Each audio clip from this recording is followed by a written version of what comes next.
Hi, it's Nathaniel Whiston here and welcome to Mysteries of West Anglia. Today I'm travelling to the town of Luton. It's to the west of Lily, to the east of Dunstable and to the south of Barton-le-Clay. It's in South Bedfordshire and it's in West Anglia.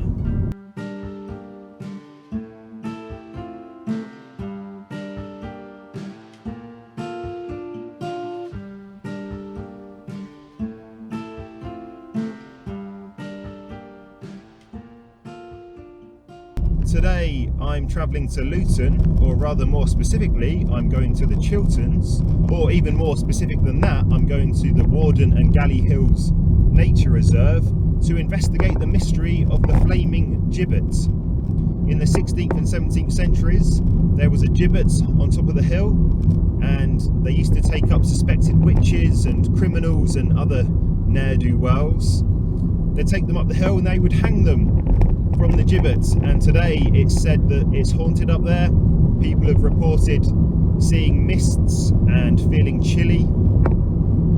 There was one remarkable incident. One day a thunderstorm was going on, lightning struck the gibbet and set it on fire. As that fire raged, a big black dog appeared and started running around. Just as quickly as it appeared, it disappeared into the smoke. Some people believe that that dog was Black Shuck, the mythical animal that roams around East and West Anglia, mainly East Anglia. A lot going on, so I'm going to go to Galley Hill today and investigate this mystery of West Anglia. We're into the final stretch of preparations for the rock opera. By this point, rehearsals should be running smoothly, like a well-oiled machine, but no, they're not. Bob's been calling me a hypocrite because I get really angry when the cast forget their lines, but I'm forgetting my lines all the time. I told him though, there's two reasons for that. The first one is I've taken on the role of Jonathan Travers at the last minute. I had to fire Simon because he was rubbish. I've come in, I've taken on that role with the most lines, and it's not that easy for me to remember it all. The second point is, I wrote it. I can't technically say a wrong line. So if I do forget something or I do get my lines mixed up, just go with it. That's what we're going with now, because I wrote it, I'm in charge, and what I say goes. I've got to keep the cast on side though. I've been giving them pizza. I bought pizza the other night as a peace offering, and they seem to like that. The problem is I can't afford for any of them to leave now, because if anyone else goes, soon enough it will turn into a one-man show, and we all know how awful those can be.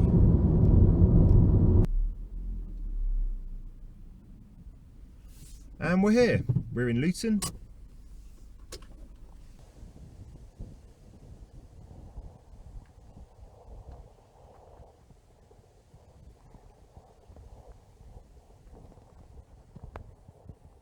There's a lot of choices of footpath to go down. I think they all lead the same way. Walking up the foot of Galley Hill, I've got a golf course behind me. Golfers clearly not worried about running into black dogs or ghosts. Over there in the distance is Galley Hill, and that's what I'll be climbing up today. I'm not entirely sure of the exact location of this gibbet. I'm hoping when I get to the top of Galley Hill there's going to be a plaque or a sign there. I don't think they like to publicise it though. Not sure why. It's not like this barbaric act of covering dead bodies in tar and chains was limited to West Anglia. It was happening up and down the country. I think it was anyway. If it's just a West Anglian thing, that looks very badly for us. Behind me in this direction we've got Warden Hill. Up here we've got Galley Hill. At the bottom we've got a golf course. There's an interesting war connection to this area. In 1909 the Luton Rifle Club was set up down there, and when World War I broke out they decided to set up rifle ranges at the foot of Warden and Galley Hill. The golfers weren't happy because they obviously couldn't play golf while people were firing guns, but there was a war on, so they got on with it. We know how the war turned out, so we should thank the Hills for the small part they played in allowing soldiers to practice here. They're littered with bullets now, of course, these hills, but it's a small price to pay.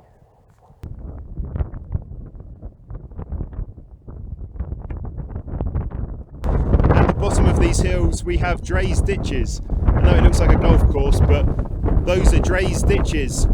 They've been here since the year 2000 BC. That's right, during the Bronze Age and Iron Age is when they were formed, and this is all part of the Icknield Way, which goes from Norfolk to Wiltshire. If I continued along this path, I'd end up in Salisbury, where I could visit a nice cathedral, but I would be way off track for a video about West Anglia. Up ahead, Galley Hill, and behind me, Warden Hill, both Bronze Age burial grounds. It would be good to dig up these barrows and find out what's underneath, but they're both protected. It would be like taking a pneumatic drill to the pyramids of Giza, and just as the secrets of those pyramids have never been revealed, as to the hidden mysteries that lie underfoot here shall remain unknown.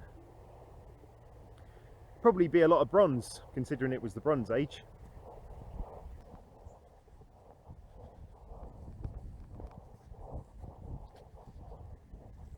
Ticket sales for the Rock Opera are not going very well. Even my friend Jeremy says he can't come. He's worried because it's too close to Liz's due date for the baby. What's he going to do at the birth anyway?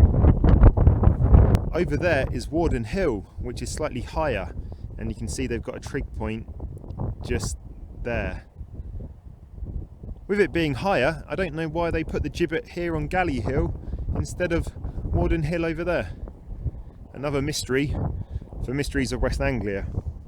It gets steep walking up here, and when it's raining it must get very muddy too. Back in those days when they had the public executions up here, it would have been really annoying to have to walk all this way, not least for the person getting killed. It adds insult to injury.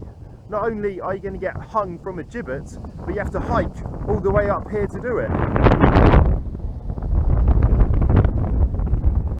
I've got an uninterrupted view up here, so I would easily be able to spot Black Shuck. Some have said it's like a big black dog, others that it's as big as a pony. One eyewitness said it was indescribable. How can it be indescribable? So it could be anything. Either way, we know for certain that it's got flame retardant fur because it was able to withstand the flames from the burning gibbet.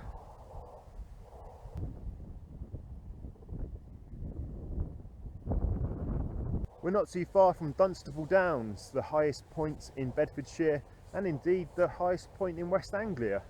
I'll need to double check that. It's a popular spot for paragliding and hang gliders.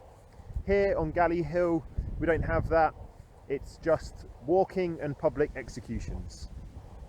I got into trouble at work recently. I sent out an email to everybody in the company letting them know about the debut performance of my rock opera, The Living Sea of Waking Dreams. Next thing I know, my boss Sean is calling me to one side and he's telling me off for misuse of company email. I argued with him that people send out non-work emails all the time. There's always somebody running a marathon or announcing that a baby's been born. He says, no, that's different, that's okay, that's different. Putting on your own rock opera is like running a marathon, it's like having a baby. He doesn't understand. Uncultured. What would happen is they'd get the dead body, they'd cover it in tar, leave it for 3 days, wrap it in chains, and then they'd bring it up here and hook it on the gibbet where it would swing in the wind for months. And it is very windy up here. Bedfordshire towns have made this practice extinct. It would be rather unsightly to have hanging corpses on display and would affect your chances in the best kept village awards.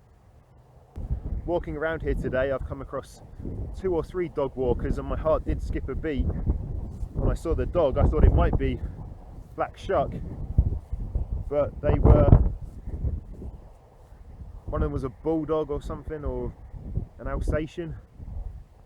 I don't really know dogs, but one was grey and one was brown, so it wasn't black.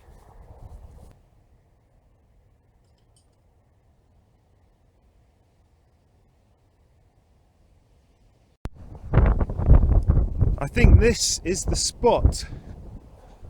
I feel like I'm coming to the highest point on Galley Hill, and you can see down there the town of Luton. In those days it would have been the burgeoning town of Luton, would have been nowhere near as big as it is now. They would have looked up here, and travellers coming from the north, they would have looked up here to this hill and seen the gibbet. Picture the scene. A gibbet placed here, a poor soul hanging from it.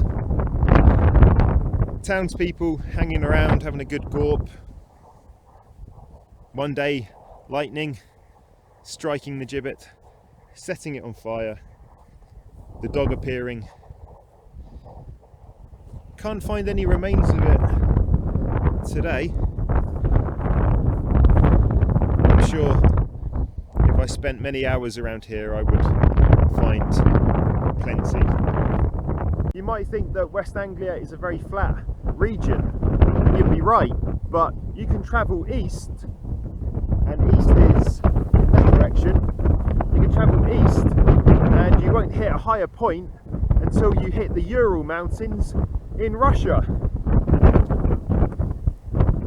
So the gibbet could be seen for miles around. People in Hertfordshire and Bedfordshire would gulp when they looked up here and they saw it. Of course, the people in the Ural Mountains in Russia couldn't see it. Not even the most keenly eyed observer with a telescope in Yekaterinburg could see the gibbet. Black Shuck hasn't been seen around here for a long time, and I have a theory as to why. When the gibbet was here, you had a lot of dead bodies. What did dead bodies turn into? Bones. What the dogs love? Bones. It's obvious. No more dead bodies, no more bones, no more dog. You do have a great view of Luton from up here. We can't quite see Luton Airport, which is over in that direction. What would they have thought hundreds of years ago if you'd have told them that huge metal flying machines would be flying overhead from there, going to Europe and the fringes of Asia and Africa?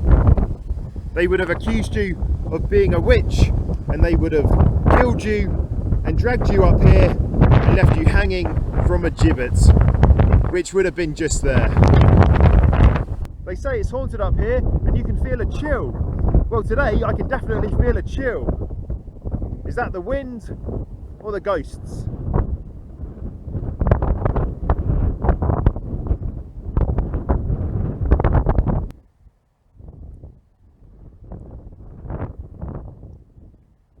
That was the mystery of the flaming gibbets of Galley Hill, and I've had a wonderful time walking up and down the hill today, just as countless generations before me have done, from Bronze Age barbarians to the refined ladies and gentlemen of Victorian society. That's it for today's episode. I'm Nathaniel Weston, and I will see you again next time for Mysteries of West Anglia. Goodbye.